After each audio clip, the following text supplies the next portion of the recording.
분들께서 저한테 이메일로 사연을 주시면 어, 제가 답변을 드리는 사연 상담해 드리는 그런 코너입니다. 오늘은 어, 보스키팜즈라는 아이디를 쓰시는 분께서 이메일을 보내주셨는데 한번 읽어보도록 하겠습니다.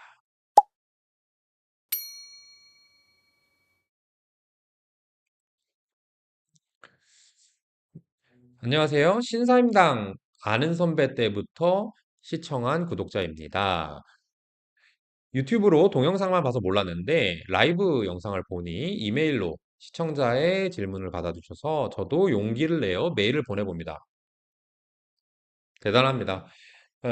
지금 구독자가 2만 6천 명밖에 없기 때문에 이렇게 사연을 보내시면 금세 금세 뭐 길면 한 달 이내에 제가 사연을 소개합니다. 그러면 사실 저를 개인적으로 만나서 물어볼 기회가 별로 없으실 거잖아요. 저희 고객들만 제가 만나니까. 근데 그렇지 않은 다른 분들은 저를 만나서 물어볼 수가 없죠. 근데 여기에 사연을 보내면 제가 다 답변해 드립니다. 어, 초보이지만 독학해서 우버라는 기업을 분석을 했는데 조언 한 말씀 부탁드리고자 합니다. 주식을 접한 지 3년 정도 된 주린이임을 밝히고 수학을 못하니까 1달러를 1,000원으로 설명해 보겠습니다.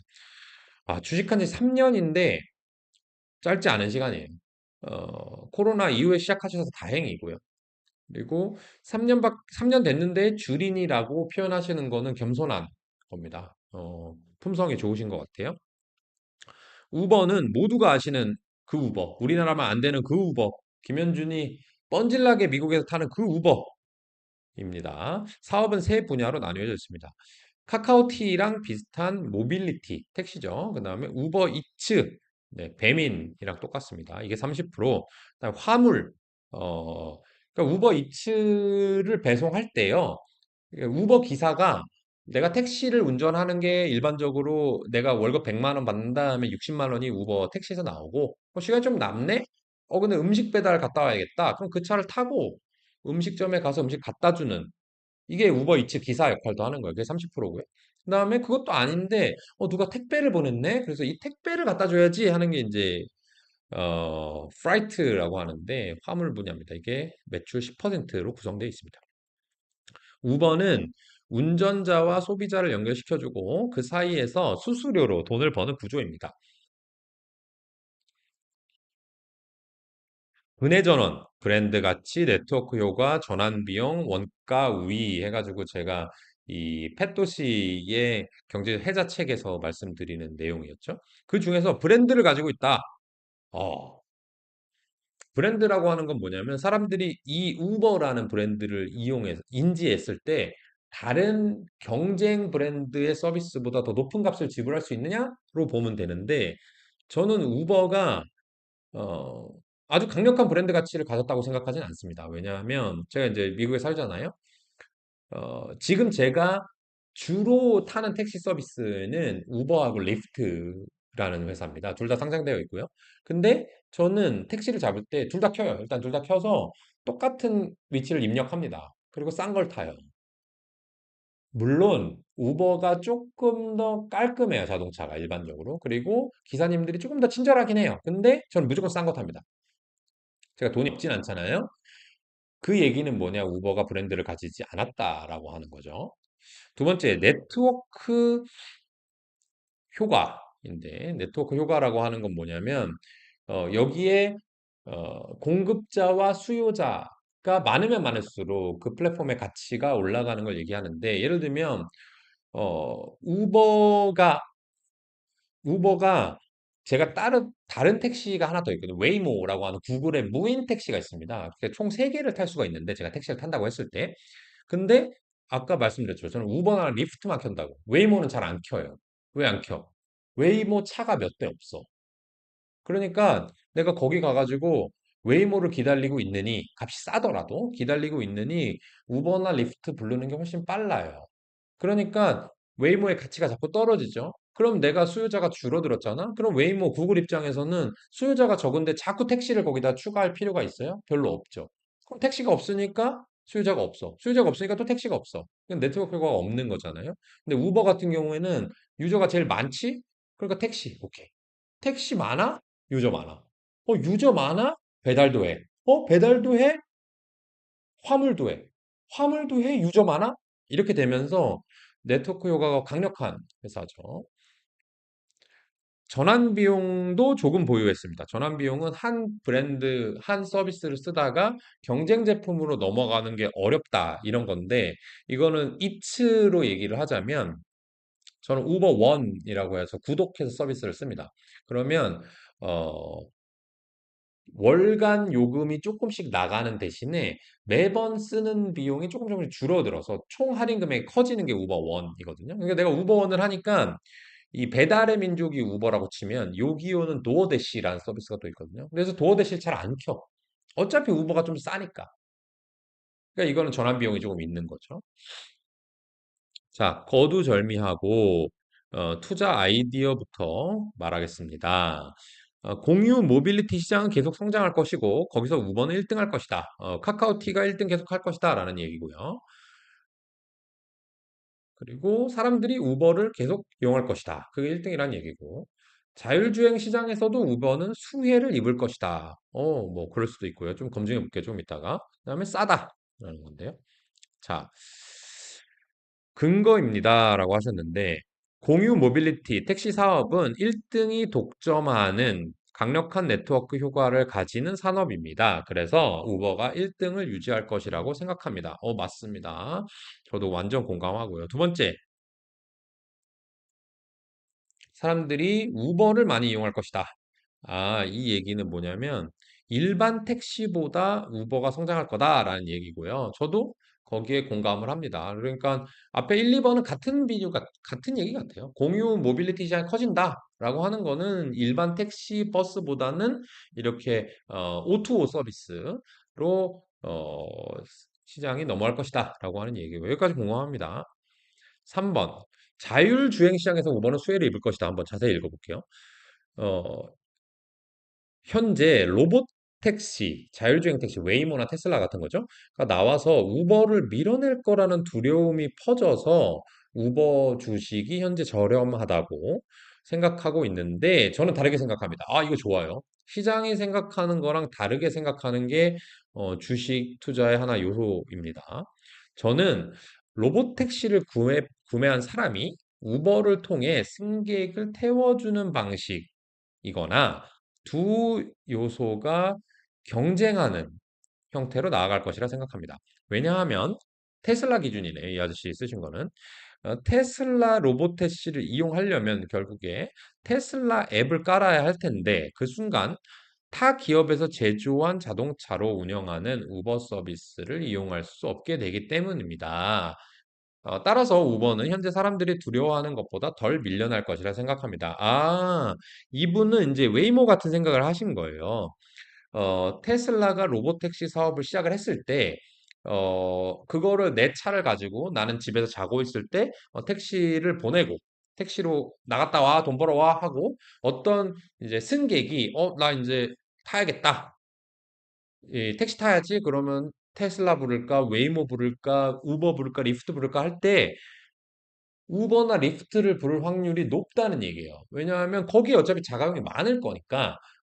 그죠? 택시가 많을 거니까. 그래서 제가 아까 웨이모 안 쓴다고 한 것처럼. 그래서 차라리 테슬라 택시를 이용하는 것보다는 내 테슬라를 가지고 우버에 등록해서 쓰지 않을까 그런 얘기를 하신 건데 상당히 합리적인 얘기인 것 같아요. 그렇다 그러면 테슬라 로봇 택시를 타는 사람들보다 이제 우버를 계속해서 이용하는 비율이 더 높을 것이란 얘기인데 여기에 약간 몇 가지 고민해야 될 요소가 있습니다. 첫 번째는 이 테슬라 로보택시가 아주 쌀 가능성에 대해서 좀 생각을 해봐야 돼요. 우버라고 하는 거는 내가 운행을 위해서 일반적으로는 그렇습니다. 이게 공유 택시긴 하지만 대부분은 택시처럼 그냥 하루 종일 운전하시는 거예요. 그러면 내가 자가용을 사서 이거를 직접 나가서 몸을 힘들게 운전해야 되잖아요. 그러면 한 번 왔다 갔다 하는데 예를 들면 한 20불을 받아야 된다고 쳐봐요. 20달러를 받아야 되는데 내가 원래 회사를 가려고 테슬라를 사놨는데 내가 자는 동안 아니면 내가 주차해 놓은 동안, 회사에 있을 때 잠깐 주차해 놓은 동안 나갔다 와서 돈을 벌어준다? 라고 하면 10달러를 제시할 수도 있죠. 왜냐면 나한테는 꽁돈이니까. 그러니까 일반적인 우버 가격보다 파격적으로 낮은 가격을 제공하게 되면, 어, 제가 웨이모를 안 타지만, 웨이모는 우버 리프트보다 보통 비쌉니다. 비싼데 택시가 배차 안 되니까 당연히 안 타는 거고요. 근데 그거보다 싸게 되면 저는 테슬라 앱을 켤 가능성도 꽤 있다. 이런 식으로 생각을 하고요. 또 하나는 정말 로보택시가 잘 됐을 때 얘기인데 아주 나중 얘기긴 한데 지금 미국에서 가장 많이 팔리는 차가 테슬라입니다. 근데 이 테슬라가 모두 로보택시로 전환됐다라고 생각하잖아요. 그러면 우버가 현재 가지고 있는 택시의 수보다 훨씬 많아집니다. 그래서 모든 테슬라 오너들이 내 차를 다 이거 돌려야겠다, 로보택시 돌려야 되겠다라고 생각하면 의외로 우버보다 테슬라 앱이 택시의 대수가 훨씬 많을 수도 있습니다.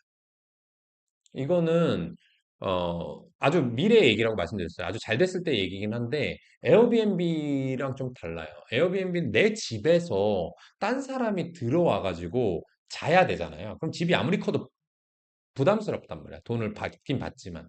근데 테슬라 내 차가 갔다 왔는데 나는 나 탈 때는 혼자 탈 수 있다? 라고 하면 why not? 그게 뭐 만 원, 2만 원 벌려주면 안 타겠죠. 근데 내가 한 달에 뭐 몇백만 원 정도를 벌 수 있다라고 하면 테슬라를 내가 가진 로보택시 모드가 있는 좋은 테슬라를 가진 사람은 저는 택시 온 모드 갔다 와, 돈 벌어와 라고 할 것 같거든요. 그래서 그 두 가지를 생각해 봐야 되지 않을까 합니다. 자, 네 번째입니다. 리스크. 어, 배달 산업은 도어대시에게 밀릴 것이고 돌이킬 수 없다고 봅니다. 도어대시의 이제 공동 창업자인 앤디가 아직도 일주일에 한 번씩 직접 배달을 하고 개선점을 찾는다는 걸 보고 이길 수 있다는 생각은 접었습니다. 라고 하셨어요. 그러니까 저는 그런 얘기 듣긴 들었는데 과연 그 정도의 차이가 있는지는 아직까지는 잘 모르겠어요. 그래서 제가 도어대시를 써본 거거든요. 자, CEO, 우버의 CEO가 가장 큰 리스크래요. 이 CEO가 2005년부터 2017년까지 이 OTA죠. 온라인 트래블 에이전시. 이 호텔 예약 사이트 익스피디아의 CEO로 있었는데 그때부터 공격적으로 인수 절차를 전략을 펼쳤는데 사실 별 성과는 없었고 오히려 부킹홀딩스가 다 따라잡았습니다. 우버에 온 다음에도 비슷한 행보를 보이고 있는데 화물 행사를 인수해서 화물 사업을 하고 있고 아직까진 이룬 게 없습니다. 배달 사업도 사실은 다른 스타트업들을 인수한 결과입니다. 주류를 배달하는 회사도 있었는데 결국 이 사업은 손실을 보고 접었습니다. 그렇군요. 마지막으로 밸류에이션인데 지금 우버는 160조 시가총액입니다. 매출액은 47조, 그리고 이익은 7조 정도. 7조라고 하면은 PER로 봤을 때 23배 정도. 23배라고 하는 거는 역수로 계산을 하면 4% 정도의 기대 수익률이다. 기대 수익률이 높진 않아요. 그러니까 저는 이게 싸다라고는 잘 모르겠어요. 다음을 볼까요? 현재 열심히 성장하고 있는 기업임을 감안할 때, 성장을 많이 하고 있대요. 마진율도 더 올라간다라고 하면 이 회사가 예, 마진율이 20%가 되고 할인율 10%를 가정하면 향후에 400조까지도 될 수 있지 않을까 생각합니다. 저는 이게 무슨 얘기인지 잘 모르겠네요. 마진율 20%까지는 이해가 되는데 할인율 10%를 가정한다? 라는 게 무슨 얘기인지 모르겠어요. 아마 이게 매출이 20%씩 꾸준히 성장을 하고 그거에서 20%의 마진율을 본 다음에 뭐 PER 10배를 곱한다 뭐 이런 정도 얘기인 것 같고요. 자, 김현준 화이팅으로 끝났는데요. 그러니까 제가 이런 얘기를 드리고 싶어요. 이 회사의 지금 투자 심리가 긍정적이진 않을 것 같습니다. 어, 말씀하신 대로 뭐 로보택시 이런 것 때문에 또는 CEO 이런 것 때문에 아주 아주 잘 된다, 아주 아주 매력적이다라고 생각하지는 않을 것 같기도 해요. 그 부분이 어떻게 보면 반대로 매력적이라고도 볼 수가 있겠죠. 하지만 제가 아까 이 자율주행 시장에서 우버가 계속해서 이 경쟁 우위를 가지고 있을 것이냐에 대해서는 리스크가 분명히 있을 것 같아요. 지금 이 보스키 함즈님께서는 그게 리스크가 아니다, 라고 말씀을 하셨는데, 저는 이 주식시장이 특히나 이렇게 200조가 되는 우리나라로 보면 시가총액 2등 정도 되는 회사를 전 세계 투자자들이 열심히 분석하지 않을까? 생각을 많이 안 해봤을까라고 보면 분명히 생각해 볼 여지가 있다. 그래서 그들이 걱정하는 것도 저는 이유가 있다라고 생각을 합니다. 그래서 음, 분명히 공부해 볼 만한 여지가 있다라고 생각을 하고요. 그렇지만 무조건 그래서 싸다라고 얘기하기에는 어, 아직 좀 검증할 여지가 있다. 좀 긍정적으로 검증을 해본다면 저는 그래요. 이게 테슬라만 자율주행을 할 수 있을 거냐? 저는 또 그렇게 생각하진 않거든요. 그리고 테슬라랑 우버랑 협력을 안 할 거냐? 그렇게 생각하지 않을 수도 있어요. 협력할 수도 있습니다. 그렇게 본다면 아까 말씀하신 대로 많은 우버 기사들이 시장에서 탈락되고 테슬라 로보택시로 전환되잖아요. 그러면 지금 우버의 가장 큰 원가는 운전기사들한테 주는 비용이란 말이죠. 근데 로봇들은 운전기사만큼 돈을 안 받아도 되겠죠? 그러니까 마진 확장의 가능성이 저는 충분히 남아있다라고 봐요. 그래서 말씀하신 대로 꾸준히 공유시장이 커지는데 이익률이 되게 개선될 수 있는 그런 포인트도 분명히 검증할 만하다고 보거든요. 그런 거를 생각해 보시면 좋을 것 같고, 제가 이제 조금만 다시 정리를 해보면 이 주식을 볼 때 장기적으로 크게 성장할 거냐를 먼저 봐야 됩니다. 그거는 이 우버가 공유 모빌리티 시장을 잘 진출해 있기 때문에 시장성이 좋다라고 이제 오케이 사인이 난 거죠. 그다음에 두 번째는 뭐냐? 두 번째는 비즈니스 모델이 좋아야 됩니다. 이 쭉 성장하고 있을 때 성장의 속도보다 이익의 성장이 더 빠른, 이익률이 높아질 수 있는 그런 회사여야 되는데, 우버는 그런 회사입니다. 수수료 비즈니스, 플랫폼 비즈니스니까 이익률이 높아질 수가 있겠죠. 근데 문제는 뭐냐면 이익률이 이미 너무 높아요. 지금 만약에 사업 초기라서 적자를 보고 있다. 근데 앞으로 10%, 20%, 30% 이렇게 갈 수 있겠다라고 하면은 매출액이 늘어나는 것보다 이익률이 정말 빠르게 증가를 할 수 있는데 지금 이익률이 15%? 근데 이제 목표로 한 게 20%니까 앞으로 이익률 개선으로 받을 수 있는 이익 증가는 30% 정도밖에 남지 않은 거죠. 그 부분이 사실 좋은 비즈니스 모델이지만 많은 사람들이 알 수 있을 만큼 좋은 상황이다. 라고 하는 거고요. 그다음에 이제 마지막이 투자 심리가 좋냐 안 좋냐를 봐야 되는데 투자 심리가 안 좋은 건 맞는 것 같아요. 근데 그게 정말 사실은 좋은데 사람들만 안 좋다고 생각하는 건지 아니면 사람들이 맞는 건데 나만 좋다고 잘못 착각하고 있는 건지는 정말 깊숙이 생각해 볼 여지가 있고요.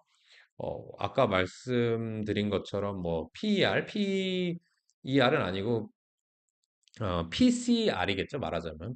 Price Cash Flow Ratio를 봤을 때 23배이고 그거의 역수인 이익 기대 수익률이 4%라고 하는 것은 분명히 우려가 반영돼 있긴 하지만 여전히 절대적인 저평가 상태는 아니기 때문에 어, 무조건 공격적으로 투자하는 것까지는 조금 거리가 있지 않나라는 생각해 봅니다.